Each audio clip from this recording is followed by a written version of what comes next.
जो बीजेपी से आए हुए हैं लोग, आरएसएस के लोग को फिर से टिकट ना दे। इलेक्शन हार जीत का सिर्फ मैदान नहीं है।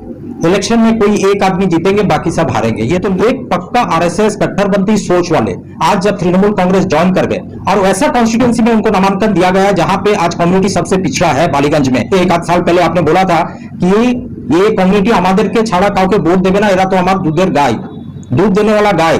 तो आप दूध देने वाला गाय है, तो आप इसलिए बाबुल सुप्रियो जैसा सांप्रदायिक व्यक्ति को आज तृणमूल कांग्रेस टिकट देकर आपके मुंह में एक तमाचा मारा है। इस तमाचा का बदला आपको देना है और उस वजह से कांग्रेस पार्टी ने आज जिस तरह से कैंडिडेट बाबुल सुप्रियो यहां पे आए, आसनसोल के आप लोग भूल गए। बालीगंज के वोटर्स को मैं ये पूछना चाहता हूं, वही आसनसोल जिसमें एक इमाम साहब के बेटे को मार दिया गया, जिस जगह में वो दंगा करवाया गया, जिस जगह में वो लोगों को बांग्लादेश भेज रहे थे, जिस लोगों को सीए एनआरसी के टाइम में वो चामड़ा गुटिए थे, वो ये सब डायलॉग बोल रहे थे, उस वक्त कहां थे आप लोग? आप ही लोग का वजह से तो आज इस तरह से कट्टरपंथी सोच वाले कोई आज पॉलिटिक्स को हर आम आदमी आज हर चीज के लिए जिम्मेदार ठहरा रहा है। उसका वजह क्या है कि पॉलिटिक्स का जो पॉलिटिकल क्लास है इस वक्त जो देखा जा रहा है वो गुंडा बदमाशों से भरा हुआ है, चोर चुट्टा से लेकर भरा हुआ है।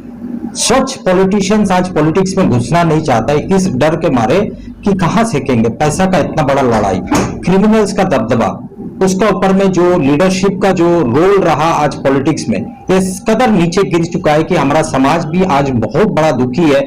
कोई भी इंसिडेंट ले लीजिए जो हो रहा है, चाहे बंगाल में हो रहा है, चाहे हिंदुस्तान में हो रहा है, आज देखिए कोई खुश नहीं है। हमारा एंट्री पॉलिटिक्स में, इलेक्टोरल पॉलिटिक्स में बहुत दिन से कर रहा हूं। ये पहली बार मेरा इलेक्टोरल में पॉलिटिक्स में आने का वजह यही है कि आज अगर आपका सीटदार जिसको मेरुदंड बोलते हैं, कितना आदमी का मेरुदंड सीधा है, आज सबका मेरुदंड टूट चुका कहीं ना कहीं। इतिहास गवाह है। आज सिद्दीकुल्ला चौधरी साहब जो बंगाल के एक मंत्री हो चुके हैं इस वक्त, वो मंत्रिसभा में शामिल होने से पहले जिस कदर कौम के लिए वो चिल्ला रहे थे, आज उनका जुबान बंद है। हमने बालीगंज असेंबली इसीलिए चुना है ताकि ये एक मैसेज जाए ममता बनर्जी के पास में कि आप आम जनता को दूध देने वाला गाय सिर्फ मत समझिए, उसको एक तरफ से आप अधिकार किस तरह से दिया जाए, सुख सुविधा किस तरह से दिया जाए, उसके लिए आप यहां से आम जनता चुनकर भेजती है। असेंबली में जाकर अगर यही जनप्रतिनिधि जाकर चुपचाप बैठ जाते हैं तो वहां पे आवाज कौन बुलंद करेगा?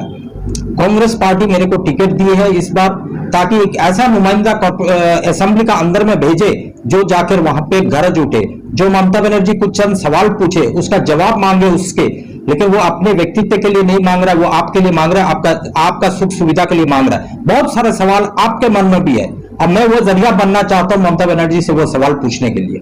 क्या लगता है कि ममता बनर्जी के सामने जिस तरह से उसकी आंधी चल रही है और बाबुल सुप्रियो को इस तरह से बालीगंज असेंबली में दिया गया, उनके सामने आप टिक पाएंगे? देखिए, इलेक्शन हार जीत का सिर्फ मैदान नहीं है। इलेक्शन में कोई एक आदमी जीतेंगे, बाकी सब हारेंगे, ये तो नियम है, दस्तूर है। लेकिन सबसे पहला बात आज है जो कि कुछ दिन पहले जिस तरह से एक कम्युनिटी को जिस तरह से बदनाम कर रहे थे, जिस तरह से उनको बांग्लादेश भेज रहे थे, जिस तरह से गाली गलौज कर रहे थे, एक पक्का आरएसएस कट्टरपंथी सोच वाले आज जब तृणमूल कांग्रेस ज्वाइन कर गए और वैसा कॉन्स्टिट्यूंसी में उनको नामांकन दिया गया जहां पे आज कम्युनिटी सबसे पिछड़ा है बालीगंज में, और उस कम्युनिटी का लगभग आधा आबादी एक पर्टिकुलर कम्युनिटी से बिलोंग करते हैं। आप क्या मैसेज देना चाहते हैं जनता को? आपने 2-3 महीना मेरे ख्याल से 1 आध साल पहले आपने बोला था कि ये कम्युनिटी हमारे के छाड़ा काव के वोट देवे ना, एरा तो हमारा दूधेर गाय, दूध देने वाला गाय। तो आप दूध देने वाला गाय है, तो आप इसलिए बाबुल सुप्रियो जैसा सांप्रदायिक व्यक्ति को आज तृणमूल कांग्रेस टिकट देकर आपके मुंह में एक तमाचा मारा है। इस तमाचा का बदला आपको देना है और उस वजह से कांग्रेस पार्टी ने हमको उम्मीदवार बनाकर भेजा है आपको, ताकि इस तमाचा का सही तौर से मेरा जरिया से आप तमाचा मारिए। कि असेंबली इलेक्शन में जो भी एमएलए खड़ा होता है, एमएलए का इलेक्शन के लिए खड़ा होता है, वो है आम जनता का सुख सुविधा किस तरह से पहुंचाया जाए उसका लड़ाई है। लेकिन यह मुद्दा काफी आगे तक बढ़ चुका है। ये मुद्दा सिर्फ डेवलपमेंट का लड़ाई नहीं है, ये अपना कम्युनिटी का एक आन मान शान का लड़ाई है। आज जिस तरह से कैंडिडेट बाबुल सुप्रियो यहाँ पे आए, आसनसोल के आप लोग भूल गए। बालीगंज के वोटर्स को मैं ये पूछना चाहता हूं, वही आसनसोल जिसमें एक इमाम साहब के बेटे को मार दिया गया, जिस जगह में वो दंगा करवाया गया, जिस जगह में वो लोगों को बांग्लादेश भेज रहे थे, जिस लोगों को सीए एनआरसी के टाइम में वो चामड़ा गुटिए थे, वो ये सब डायलॉग बोल रहे थे, उस वक्त कहां थे आप लोग? आप ही लोग का वजह से तो आज इस तरह से कट्टरपंथी सोच वाले कोई भी पार्टी में जाकर वो फिर से जीत जाते हैं। ये कैरेक्टर कभी नहीं बदलता है। लेकिन एक बात याद रखिएगा, मैं 1986 से कांग्रेस का दमन थामा हूं, आज भी बुरा दिन में भी मैं कांग्रेस में ही हूं और कांग्रेस का आदर्श को लेकर मैं चलता हूं, जिसमें हर धर्म के लोगों को लेकर चलने का ये रखता है। सबसे बड़ा चीज क्या है कि आज बालीगंज में दो हिंदुस्तान बसता है, एक हिंदुस्तान जिसमें अमीरों का बेशुमार दौलत और एक हिंदुस्तान जिसमें रोज दिन आने दिन खाई वाला हिसाब किताब है बालीगंज में। मेरा पहला मकसद यही है कि बालीगंज के लोगों को किस तरह से रोजी रोटी का साधन किया जाए, कहां पे स्किल सेंटर खोला जाए, लोगों को स्किल सिखाया जाए, औरतों को किस तरह से शिक्षित किया जाए, आगे लाया जाए, हेल्थ सेंटर्स किस तरह से और डेवलप्ड हो ताकि लोगों को यहां से उधर इधर भागना ना पड़े। गवर्नमेंट का जितना स्कीम आज के डेट में आ रही है, लोगों को मैं ये आवाम को ये मैं बोलना चाह रहा हूं आपके जरिए कि जो भी स्कीम आ रहा है, देखिए कोई किसी तृणमूल कांग्रेस का पॉकेट स्कीम नहीं है, आपका और हमारा टैक्स का पैसा को ही लाकर आपको दिया जा रहा है। ये जो 500 रुपया है, 500 रुपया जो ममता बनर्जी दे रही है, क्या चीज का दे रही है वो आपको?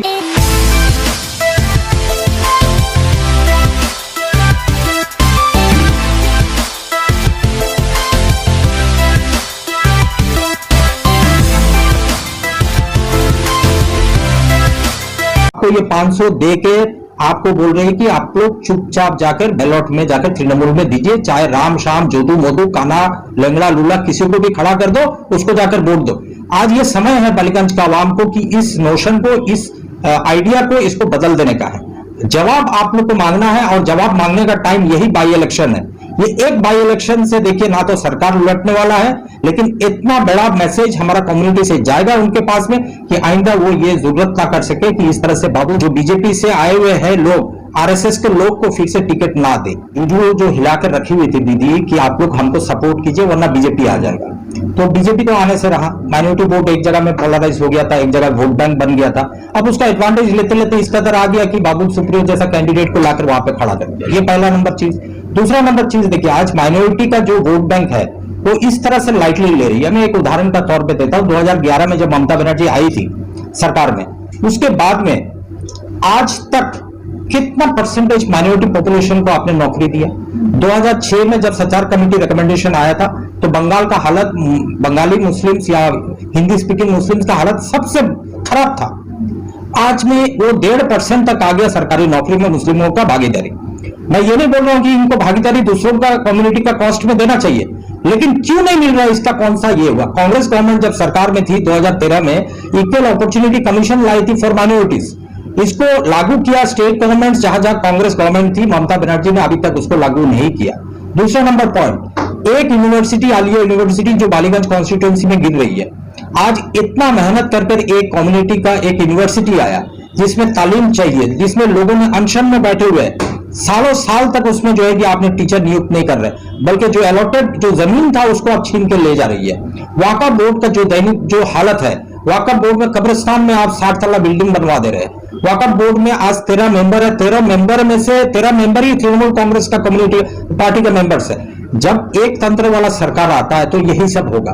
जब आप ऑपोजिशन रखिएगा तो उसमें जाकर सवाल पूछने का हिम्मत भी रखेगा ऑपोजिशन। मेरा यही गुजारिश है, देखिए एक सीट से ना तो आपका सरकार उलटने वाला है, ना बीजेपी सरकार आने वाली है, ये भूल जाइए। लेकिन आप अगर मेरे जैसा, मैं एक पेशा में एक सिविल इंजीनियर हूं, मेरे को इस चीज का इल्म नहीं है कि किस तरह से पॉलिटिक्स में जाकर गुंडागर्दी करना है, किस तरह से पॉलिटिक्स में कट मनी खाना है। लेकिन मैं आज कौम के लिए खास करके बालीगंज का सीट मैंने अपना प्रेसिडेंट अधीर रंजन चौधरी से मांगा कि मेरे को दीजिए ताकि लोगों को मैं जागरूक कर सकूं और आने वाला दिन में लोगों का आवाज बनकर ममता बनर्जी को असेंबली के अंदर में कुछ सवाल पूछूं। अब वो सवाल मेरा नहीं होगा, वो सवाल आप ही का होगा।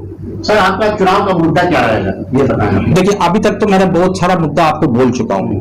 एक तो हो गया, देखिए खास 5 मुद्दे कौन कौन से रहेंगे? बालीगंज हो गया एक ऐसा कॉन्स्टिट्यूएंसी जहां पे अमीर से अमीर रहता है, जहां से गरीब भी रहता है, जहां मिडिल क्लास भी है, एक मिनी इंडिया है, जहां पे बंगाली स्पीकिंग लोग है, जहां उर्दू स्पीकिंग लोग भी है, जहां पे बहुत तरह तरह का क्लास, एलिट क्लास भी है, जहां पे डेली वर्किंग क्लास भी है। मेरा सबसे बड़ा चीज यहाँ पे है किस तरह से गरीबों का दैनिक जो रोजी का इनकम का साधन है उसको किस तरह से बढ़ाया जाए। पहला नंबर में स्किल सेंटर बालीगंज में एटलीस्ट 4 से 5 स्किल सेंटर खोलना चाहूंगा, जहां पे बच्चों को, यंग एजुकेटेड लड़कों को जो कि स्कूल पास आउट हो रहे हैं या कॉलेज में दाखिला ले रहे हैं, उनको सॉफ्ट स्किल का ट्रेनिंग सेंटर में खोलूंगा।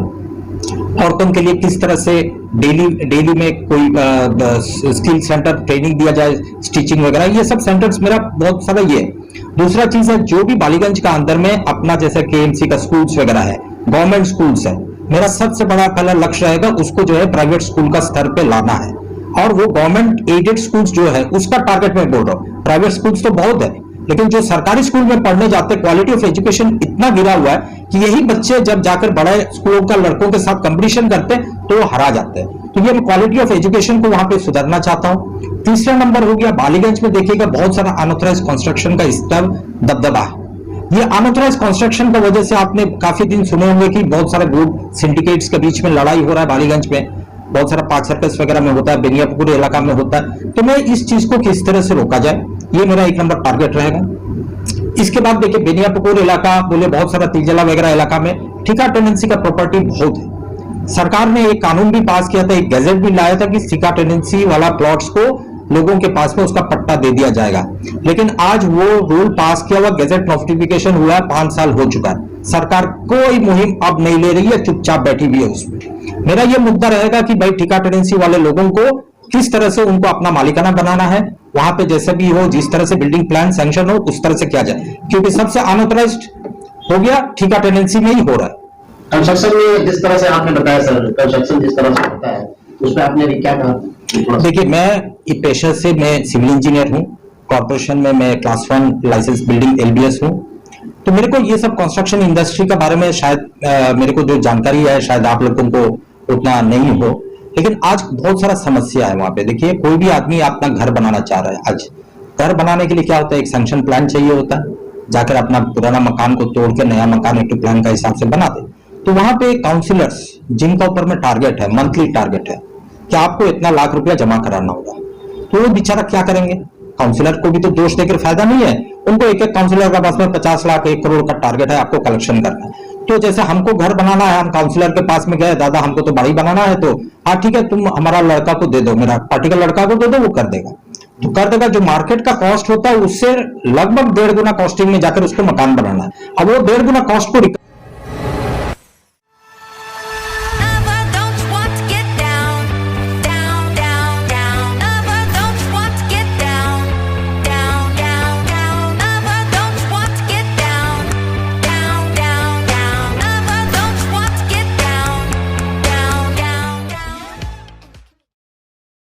करते हुए जो है कि जो ये रहेगा वो थोड़ा बहुत 1 फ्लोर 1.5 फ्लोर इस तरह का इलीगल करते रहे। ये जड़ जब तक पॉलिटिक्स कंस्ट्रक्शन इंडस्ट्री से नहीं हटेगा तब तक इस चीज को रिफाइन नहीं किया जा सकता थे। और आज जो कॉर्पोरेशन को याद रखा जाता है तो सुब्रतो मुखर्जी की वजह से ही याद रखा जाता है। कारण यह है जो वो कांग्रेस का बोर्ड बना था 2000 का टाइम में, तो उसमें सुब्रतो मुखर्जी कॉर्पोरेशन में फंड रखकर गए थे, प्लस फंड 300 करोड़ रुपए का फंड रखकर गए थे। आज हमको बड़ा दुख के साथ कहना पड़ा कॉर्पोरेशन में आज के डेट में -2000 करोड़ का फंड है। मतलब लाइबिलिटीज इस कदर बढ़ चुका है कि लोगों का पेंशन तक बंद हो चुका है कॉर्पोरेशन में। इलीगल अनऑथराइज कंस्ट्रक्शन को रोकने के लिए सबसे पहला उपाय है कि कंस्ट्रक्शन इंडस्ट्री को जो है बालीगंज की, पूरा बंगाल का ही, आपको पॉलिटिकल इंटरफेरेंस से दूर करना होगा। ये जब तक नहीं होगा अनऑथराइज कंस्ट्रक्शन बंद नहीं होगा। ये आज तो मैंने नॉमिनेशन फाइल किया है, कल स्क्रूटिनी है और विड्रॉल ऑफ नॉमिनेशन के बाद में हमारा स्टार कैंपेनियर का लिस्ट भी बन रहा है। तो जाहिर सी बात है बड़ा बड़ा दिग्गज नेता मेरा कांग्रेस पार्टी का आएंगे। फिलहाल जो बंगाल के ऊपर में जो एक दुख भरा जो एक घटना घटा है रामपुर हाट में, आज भी आपको मालूम है हमारा सभापति जो है अधीर रंजन जी वहां पे काफी बड़ा टीम लेकर गए परिवारों से मिलने के लिए। तो हमको उम्मीद है कि 1 आध हफ्ता का अंदर में इंशाल्लाह मेरा बहुत सारे लीडरशिप आएंगे, कैंपेनिंग भी करेंगे और हम लोग आज से प्रचार तो स्टार्ट कर ही रहे जैसे आप लोग को बोल चुके हैं। और आने वाले दिन में भी काफी बड़े बड़े लीडर्स आएंगे यहाँ पे। सोच थोड़ा गलत है। देखिए पिछली बार भी इलेक्शन में देखिए प्रियंका गांधी भी आई थी, राहुल गांधी भी आए थे, मालदा वगैरह हमारा जहाँ पे स्ट्रॉन्ग एरिया था वहां पे आए थे, ऐसा बात नहीं है। और बंगाल में क्यों, आज पूरे हिंदुस्तान में अधीर रंजन चौधरी एक नाम है, कांग्रेस का एक फिगर है। आज विरोधी दलों नेता जिसको बोला जाता है तो अधीर रंजन चौधरी है। तो उनका जैसा लीडरशिप को आकर यहाँ पे जिस तरह से उनका फॉलोइंग है उसमें फॉलोइंग उनका ऊपर में राहुल गांधी, सोनिया गांधी, प्रियंका गांधी इन लोग है। हाँ जरूर आएंगे और सारे बहुत सारे लीडर्स हैं। हमने कन्हैया कुमार को भी रिक्वेस्ट किया, हमने इमरान प्रताप गिरी को भी रिक्वेस्ट किया, वो लोग भी टाइम देखकर उन लोग बता रहे तो इंशाल्लाह वो लोग आएंगे। वाला दिन में देखिए एक बाइपोल इलेक्शन है और इस वक्त हमारा स्टेट्स जो है गुजरात स्टेट इलेक्शन होने जा रहा है, वहां पे बहुत इंपॉर्टेंट डिसीजंस लेना है उनको। तो मेरा ख्याल से राहुल गांधी प्रियंका गांधी शायद ना आए, लेकिन हम उम्मीद रखते हैं कि सेंट्रल लीडरशिप काफी आएंगे। लेकिन हमारा कॉन्स्टिट्यूएंसी में देखिए हमको कोई लीडर से नहीं है, हम भी आपके जैसा है एक लोग। हम भी बैठे हुए थे घर में न्यूज देखते थे और अपने आप में गुस्सा करते थे कि क्या हो रहा है। लेकिन जब क्या हो रहा है सोच सोच कर जब हमने बोला कि अब और नहीं, अब हमको मैदान में उतरना है, हम किसी के जरिए क्यों उतरेंगे, हम लोगों के पास में जा रहे हैं। और हमको उम्मीद है हमको सबसे बड़ा मेरा लीडर जो होंगे वो बालीगंज के जनता होंगे, वही लोग हमको जिताकर असेंबली में भेजेंगे ताकि उनका आवाज में बन सकूं। आखिर में क्या अपील करना चाहेंगे सर बालीगंज के आवाम से? बालीगंज के आवाम में सिर्फ मैं ये बोलता हूं कि आज जो आपके चेहरे पे जो काला चश्मा पट्टी पहना दिया गया उसको उतार दीजिए और हकीकत को देखिए। 500 रुपया से आपका ना तो गुजारा हो रहा है और ना आने वाले दिन में होगा। आपका हक का लड़ाई है, आप अपना हक का डिमांड कीजिए। जो यूथ है, जो नौजवान है, आप दीदी से मांगिए, नौकरी मांगिए, दीदी से बोलिए हमको रोजगार का व्यवस्था कर दीजिए। आप तो इतना आंदोलन करके जहां पे इंडस्ट्री आ रहा था, सिंगूर नंदीग्राम जैसा आंदोलन को आपने ये कर दिया, भगा दिया स्टेट से। उसके बाद में एक भी स्टेट में कोई भी फैक्ट्री, बड़ा फैक्ट्री लगा, कुछ नहीं हुआ यहाँ पे। बल्कि हम अनीस खान का हत्या को भी देख रहे हैं, बल्कि रामपुर हाट वाला हत्या देख रहे हैं, बल्कि हम जो है जिस तरह से हमारा तपन कुंडू को मर्डर कर दिया गया, जीता हुआ जो काउंसिलर था। क्यों? क्योंकि तृणमूल को सपोर्ट करना होगा आपको। इस कदर नीचे गिर चुका है इस पार्टी। और मैं तो आम लोगों से जितना अपील करूंगा उससे ज्यादा मैं अपील करना चाहता हूं तृणमूल के जो कार्यकर्ता है, आप लोग अगर नहीं जागिएगा तो लोगों को कैसे जगाइएगा? कितना दिन और चड्डी बिछाइएगा और कितना दिन कुर्सी बिछाइएगा और कितना दिन पीछे का कतार में खड़ा रहिएगा? मरेगा मुसलमान, मारेगा मुसलमान और नेता बनेगा कोई और। ये दिन बंद हो चुका है, ये आप लोग को सोचना है। मैं तृणमूल का कार्यकर्ता को ये बात का मैं अपील करता हूं। लोगों के पास में मैं यही कहूंगा कि आपको किस टाइप का कैंडिडेट चाहिए, आप अपना सोच, लेकिन हाँ ज्यादा से ज्यादा तादाद में आपको वोटिंग करना है। ये आप लोग को जनता को डिसाइड करना है कितना बजे तक आपको वोटिंग कंप्लीट कर देना है और किस तरह से फॉल्स वोटिंग, रीगिंग, जिस तरह से बूथ कैप्चरिंग जो तृणमूल कांग्रेस करती हुई आ रही है उसको किस तरह से रोकना। ये अगर सब हो जाएगा तो इंशाल्लाह देखिए बाबुल सुप्रियो को हराना कोई बड़ा बात नहीं है। कोई इसमें तो ऑल आउट देखिए, मैदान में हम उतरे, यहाँ पे किसी को किड ग्लव्स लेकर नहीं उतरे, किसी को जो है कि मरम ये करने के लिए नहीं उतरे। लड़ाई जहां पे होगा मैदान में होगा। अगर आप ताकत लेकर आइएगा तो हम भी ताकत लेकर आएंगे, आप अगर बल लेकर आइएगा तो हम भी बल लेकर आएंगे। लेकिन हम चाहते उस जगह में नहीं जाए, हम चाहते कि अमन शांति लोगों के सामने में विचारधारा का लड़ाई में इलेक्शन को लड़ा जाए ताकि द बेस्ट कैंडिडेट विंस।